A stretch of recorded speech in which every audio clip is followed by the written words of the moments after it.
வணக்கம். இரவு நேர பிரதான செய்திகளின் ஊடாக நர்மதா சிறையில் முதலில் தலைப்புச் செய்திகள்.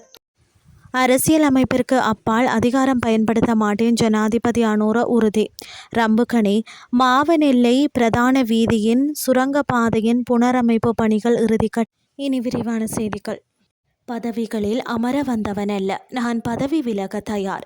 சட்டத்தரணிகள் சங்கத்தில் ஜனாதிபதி அனுர அதிரடி உரை. அரசியல் அமைப்பிற்கு அப்பால் சென்று தனது நிறைவேற்று அதிகாரத்தையோ அல்லது அரசாங்கத்தின் அதிகாரத்தையோ ஒருபோதும் பயன்படுத்தப் போவதில்லை என ஜனாதிபதி அனுரகுமார திசாநாயக்க வலியுறுத்தியுள்ளார்.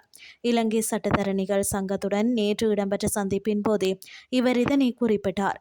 நீதிபதிகளின் ஓய்வு பெறும் வயதை அதிகரிக்கும் 22வது அரசியலமைப்பு திருத்தம் குறித்து இதன்போது ஆராயப்பட்டது. அங்கு உரையாற்றிய ஜனாதிபதி, நான் பதவிகளில் அமர்ந்திருக்க வந்தவனல்ல, வெளியேற தயாராக உள்ளேன். சமூக மாற்றத்தை கொண்டுவர எந்த ஆபத்தையும் எதிர்கொள்ள தயார். சவால்கள் இல்லாமல் மாற்றங்கள் சாத்தியமில்லை என தெரிவித்தார். மத்திய அதிவேக நெடுஞ்சாலை திட்டத்திற்கு இணையாக ரம்புகணி மாவனெல்லை பிரதான வீதியை எதிர்காலத்தில் இருவழி பாதையாக அபிவிருத்தி செய்வதற்கு திட்டமிடப்பட்டுள்ளது. இதற்காக கெபெல்லவத்த பழைய கல் குடைவு பாதை சார்ந்த புனரமைப்பு பணிகளை மேற்கொள்வது இன்றியமையாததாக காணப்பட்டது.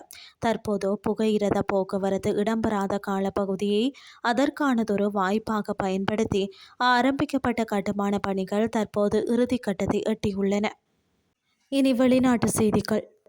3வது முறையாகவும் ஜனாதிபதியாக பொறுப்பேற்கும் தனது விருப்பத்தை வெளிப்படுத்திய ட்ரம்ப் அதற்கு அமெரிக்க சட்டம் தடையாக இருப்பதாக தெரிவித்துள்ளார்.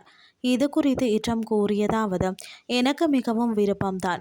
2028 3வது முறையாக ஜனாதிபதி பதவிக்கு போட்டியிடுவதற்கு அரசியலமைப்பு சட்டத்தில் தடை உள்ளது. மற்றொரு முறை போட்டியிடுவதை வரவேற்கிறேன். ஆனால் சட்ட வரம்புகள் என்னை அவ்வாறு செய்ய விடாமல் தடுக்கிறது. எனது அரசியல் ஆதரவாளர்களின் தொடர்ச்சியான கோரிக்கைகள் இருந்த போதிலும் ஒருவர் 2 முறைக்கு மேல் பதவிக்கு தேர்ந்தெடுக்கப்பட சட்டம் வெளிப்படையாக தடுக்கிறது. எல்லோரும் என்னிடம் அந்த கேள்வியை கேட்கிறார்கள். மேலும் அந்த விஷயத்தில் சட்டம் மிகவும் கடுமையாக இருக்கிறது என்பது உங்களுக்கு தெரியும். இருந்தாலும் எனக்கு பதவி காலத்தை தொடர்வதில் ஆர்வம் இருக்கிறது, இவ்வாறு தெரிவித்துள்ளார். அமெரிக்காவை பொறுத்தவரை 4 ஆண்டுகளுக்கு ஒரு முறை ஜனாதிபதி பதவிக்கான தேர்தல் நடக்கும்.